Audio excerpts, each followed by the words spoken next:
حضرت سلیمان علیہ السلام حضرت داؤد علیہ السلام کے بیٹے تھے۔ وہ اپنے والد کے بعد بنی اسرائیل کے بادشاہ بنے۔ اللہ تعالیٰ نے حضرت سلیمان علیہ السلام کو اپنا رسول چنا، انہیں جانوروں، پرندوں، جنوں کی زبان سمجھنے کا معجزہ عطا کیا۔ ایک دفعہ حضرت سلیمان علیہ السلام نے ملک کے سب پرندوں کو اپنے پاس بلایا۔ ہدہد کے سوا سب پرندے آ گئے۔ تھوڑی دیر کے بعد ہدہد بھی آ گیا۔ اس نے بتایا کہ جنوب میں ایک ملک سبا ہے، وہاں ایک ملکہ حکومت کرتی ہے۔ وہ ملکہ اور اس ملک کے لوگ سورج کی پوجا کرتے ہیں۔ حضرت سلیمان علیہ السلام نے ہدہد کو حکم دیا کہ ان کا خط اس ملکہ کو پہنچائے۔ ہدہد نے وہ خط لے جا کر ملکہ کے سامنے ڈال دیا۔ ملکہ نے اسے کھول کر پڑھا۔ حضرت سلیمان علیہ السلام نے اس خط میں حکم دیا تھا کہ سورج کی پوجا چھوڑ دو، ایک اللہ تعالیٰ کی عبادت کرو۔ اس پیغام سے ملکہ فکر مند ہو گئی۔ اسے فکر ہوئی کہ حضرت سلیمان علیہ السلام کہیں اس کی حکومت ختم نہ کر دیں۔ اس نے اپنے ایلچی کو حضرت سلیمان علیہ السلام کے پاس بھیجا تاکہ انہیں دولت پیش کرے۔ حضرت سلیمان علیہ السلام نے اس کی دولت لینے سے انکار کر دیا۔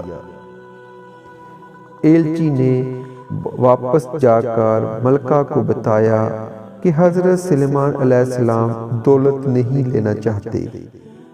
یہ سن کر ملکہ خود حضرت سلیمان علیہ السلام کے پاس آنے کے لیے چل پڑی۔ حضرت سلیمان علیہ السلام نے جنات کو حکم دیا کہ ملکہ کا تخت اٹھا لائیں۔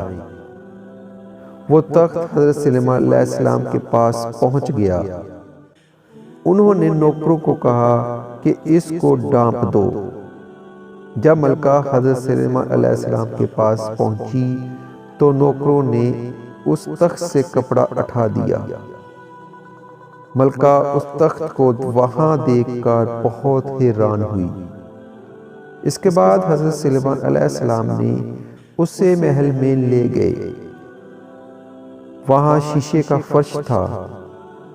ملکہ فوراً یہ بات سمجھ گئی کہ ایسا محل عام بادشاہ نہیں بنا سکتا تھا۔ اب ملکہ سمجھ گئی کہ سورج سب سے بڑا نہیں ہے، بلکہ سب سے بڑا تو وہ ہے جس نے حضرت سلیمان علیہ السلام کو اتنی طاقت اور علم عطا کیا ہوا ہے۔ وہی سورج کا رب ہے اور وہی حضرت سلیمان علیہ السلام کا بھی رب ہے۔ اس نے فوراً کہا کہ میں اللہ تعالیٰ پر ایمان لاتی ہوں۔ ایک دفعہ چیونٹیوں کے سردار نے حضرت سلیمان کی فوج کو آتے دیکھا۔ اس نے چیونٹیوں کو حکم دیا کہ جلدی سے اپنے بلوں میں گھس جاؤ۔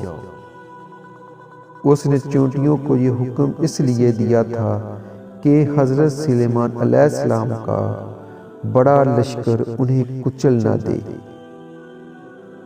حضرت سلیمان علیہ السلام نے چیونٹیوں کی یہ بات سمجھ لی۔